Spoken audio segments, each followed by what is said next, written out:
Hello and welcome to Kanen Coffee and Espresso Machines. We're going to do a test shot on a Spaziale mini Vivaldi.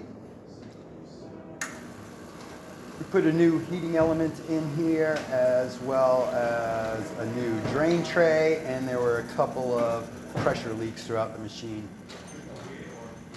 Got nice fresh coffee in there, so yeah, it's coming out great.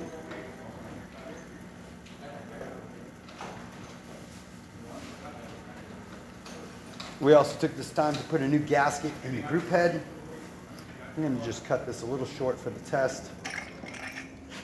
Got some nice strong steam. The hot water working as it should.